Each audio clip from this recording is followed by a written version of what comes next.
at 5:55.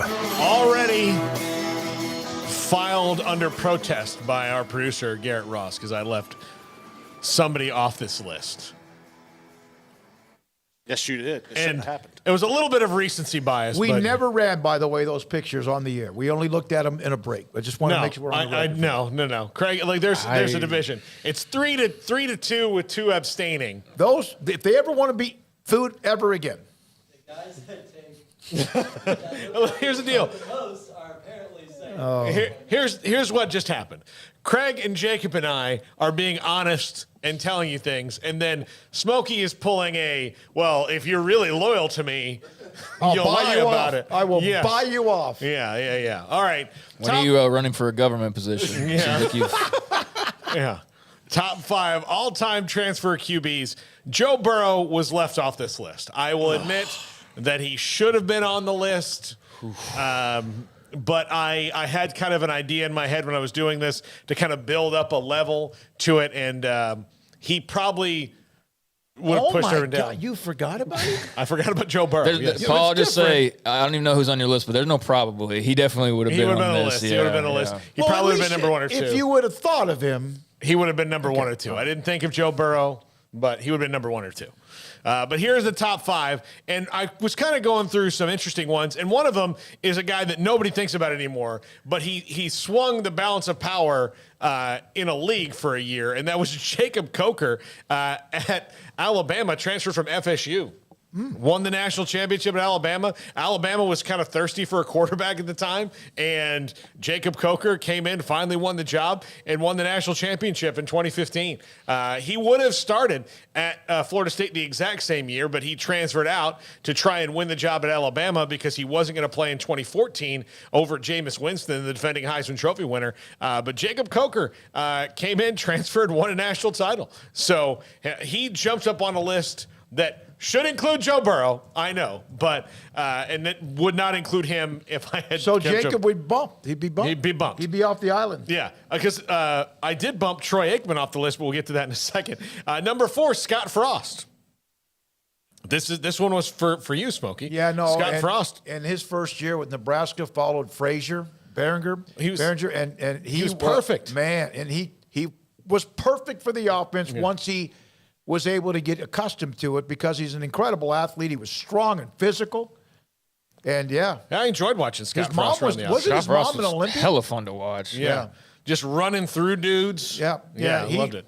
Had the big shoulder pads. You can't run the option like that anymore if you're a school like that at this point. But I mean, when you could, and they could, it was a lot of fun to watch. And they had a great string of quarterbacks. And there's always going to be that what if with Brooks Behringer and kind of what could have happened there and whatnot. But Frost was an incredible replacement at the time for one of the greatest quarterbacks ever as far as a running quarterback goes in Tommy Frazier. And he just picked up the ball and ran with it literally, and he was great. He was a lot of fun to watch in Nebraska. Frazier and Vince Young, perhaps the 2 quarterbacks that were the ones shunned by the Heisman as much as anybody. Yeah, I think so. And I'm not saying Eddie George was incredible, so don't get me wrong. No, but Tommy Frazier was the most exciting player in college football. I get the Eddie George pick, but come on, that's one of just many beasts of the Heisman. Watching Tommy Frazier play was akin to me to watching Johnny Manziel. Where you didn't know it was about to happen, and it was awesome. He was, and sometimes he could only carry the ball 3 or 4 times and not have any yards, but he was dynamic. The Florida game, but we're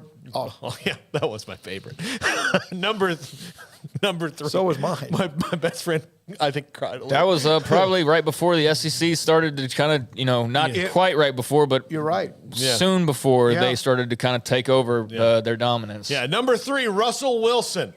This is in the category of this was a fireable offense for Tom O'Brien at North Carolina State. Mike Glennon's parents got in Tom O'Brien's ear about Russell Wilson playing baseball in the summer and Mike Glennon being there in the summer program and how it's not fair that Russell Wilson should get to start over Mike Glennon. Well, here's the thing. Sometimes guys are just better and they can go do different things in the summer. Jimmy Johnson cut John Roper in a meeting one time because he fell asleep, and they asked what would happen if Emmitt Smith fell asleep. He said, I would give him a pillow, turn the lights down, and tell everybody to shut up. Like, so it's Yeah. just different. Ask him if he was comfortable. Yeah. So it's a little bit different, but sometimes you have to let guys know that there's examples. Well, Russell Wilson went to Wisconsin, won them a Rose Bowl, and I think the rest is history with him. And helped certainly the rest of the ACC was like, great, thanks, Tom. Appreciate it. We would love to play against Mike Glennon. We would love it. Thank you. Yes. Number 2, Baker Mayfield. And this is maybe to me, I think this is a great story of, and I'm a Baker guy, I admit it, but of just like fighting the system and going, none of this makes sense. And Baker really just climbed up the ladder, won the Heisman Trophy, became the first pick in the draft. Of course, I know there's more Baker haters out there than apparently there are Deshaun Watson haters, which I don't understand. But Baker Mayfield, to me, changed. I mean, he changed college football. He really did. Oh no, and that was such a long drawn. It was the transfer. He had to win the appeal. Did he not? Yeah, to get to the extra year. And yeah. I mean, it was a lot messier than that too. I mean, Texas Tech certainly had a right to feel like he was kind of playing up that situation a certain type of way, like oh, well, I was never ever going to get a scholarship, and they, like this whole disrespect card that he became kind of. I mean, he really lived off that quite, and still does. Yeah. I think probably to far too much of an extent. But yeah, I mean, I know where Tech fans kind of have their gripes about how that was, I guess, portrayed. Because it basically, it was like Tech won't let him go and they won't give him a scholarship and they don't care for, it's like this whole thing. And they're like, no, it's like a little more complicated than that. But yeah, Oklahoma saw an opening and they were the benefactors of Mayfield looking around and deciding that he was disrespected by Kingsbury. And, obviously Mahomes played into that as well. And so, but yeah, Baker went to OU and did his thing and he was great. He was no Joe Burrow, but he was certainly a very, very good player. And, still probably one of the most popular Sooners there have been in a really long time. Yeah. And number 1, Cam Newton.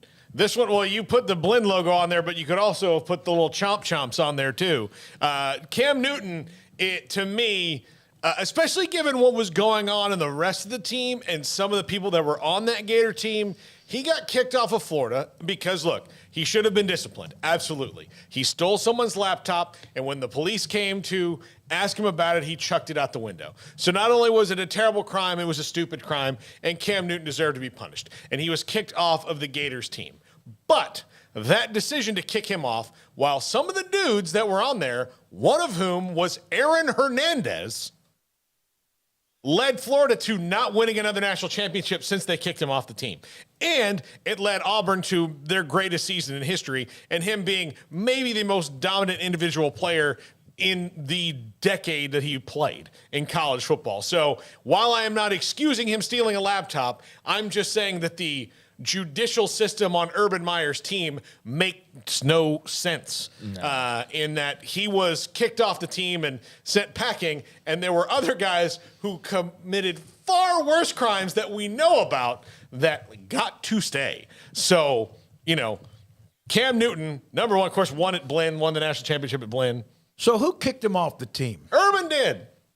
Did he really? Yes. There was nothing like it was an administrative thing. He was the one that said goodbye. No, I mean, there was Florida was, I mean, he had like academic issues that were also, and it's like a 3 strikes thing, basically, was also playing into it from what I remember. And it was like, I don't know, maybe like a Josh Gordon thing where it's like, we just can't do anything. Like we've given him all his free passes. Like we just have to, at this point, go a different direction. I think it was something like that. Yeah. But also when he was kicked off the team, Tim Tebow was still the quarterback. So in that, I think part of it was they just never thought that there was going to be, and they thought there's just be another guy. Well, sometimes there's not. And, there were other guys around him who were getting charged with criminal acts and then, had that a great lawyer and all this stuff going on. It just, again, never made sense to me.